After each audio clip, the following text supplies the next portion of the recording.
Berdasarkan cerita sejarah Indonesia, terdapat beberapa bangsa dari benua Eropa yang melakukan petualangan, pelayaran, dan penjelajahan samudra. Pelayaran pertama dilakukan oleh Portugis yang berhasil menemukan Kepulauan Nusantara sebagai daerah penghasil rempah-rempah.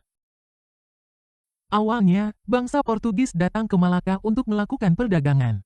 Kemudian, mereka ingin menguasai jalur perdagangan di Nusantara dan menguasai daerah penghasil rempah-rempah. Oleh karena itu, Portugis mengalami berbagai perlawanan dari Kerajaan Malaka yang tidak mengizinkan Portugis menguasai daerah Malaka. Namun, Portugis berhasil mengalahkan Kerajaan Malaka, sekarang wilayah Malaysia, dan menyebabkan Kerajaan Malaka jatuh ke tangan Portugis pada tahun 1511.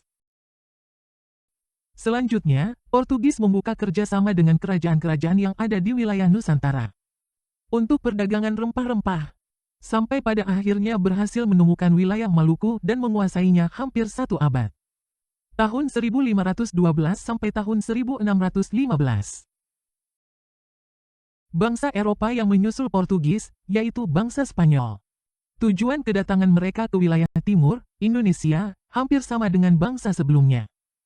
Tidak hanya melakukan perdagangan rempah-rempah, tetapi bangsa Spanyol mempunyai tujuan lain yang dikenal dengan istilah gold, glory, dan gospel pada daerah yang dikunjunginya. Bangsa Spanyol datang ke wilayah timur, Indonesia, yakni di daerah Tidore, Maluku.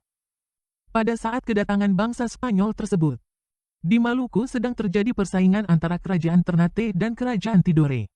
Kerajaan Ternate mendapat dukungan dari bangsa Portugis dan Kerajaan Tidore mendapat dukungan dari bangsa Spanyol. Akan tetapi seiring perjalanan waktu, rakyat Ternate dan Tidore menyadari bahwa sebenarnya mereka dirugikan dengan kedatangan bangsa-bangsa asing, Portugis dan Spanyol, sehingga mereka melakukan perlawanan dan berusaha mengusir bangsa asing dari wilayahnya.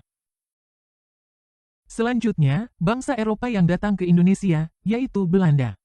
Bangsa Belanda melakukan pelayaran dan berhasil mendarat di Banten pada tahun 1596. Kemudian, Belanda melakukan pelayaran lagi sampai menemukan tujuannya, yakni daerah timur Indonesia yang terkenal dengan penghasil rempah-rempahnya. Pada awalnya, bangsa Belanda datang memiliki tujuan yang sama dengan bangsa sebelumnya, yaitu berdagang. Namun seiring perjalanan waktu, bangsa Belanda ingin menguasai perdagangan di daerah Banten sehingga terjadi perlawanan dari rakyat. Selanjutnya, bangsa Eropa yang melakukan pelayaran ke Indonesia, yaitu Inggris. Perdagangan rempah-rempah di Eropa sangat menguntungkan sehingga mereka berusaha mendapatkan dari daerah penghasil rempah-rempah, Indonesia. Awalnya, semua bangsa Eropa yang datang ke Indonesia bertujuan untuk berdagang dan mendapatkan rempah-rempah. Seiring perjalanan waktu, mereka menginginkan keuntungan yang lebih dengan melakukan monopoli perdagangan dan pada akhirnya melakukan penjajahan sehingga terjadi berbagai perlawanan dari rakyat Indonesia.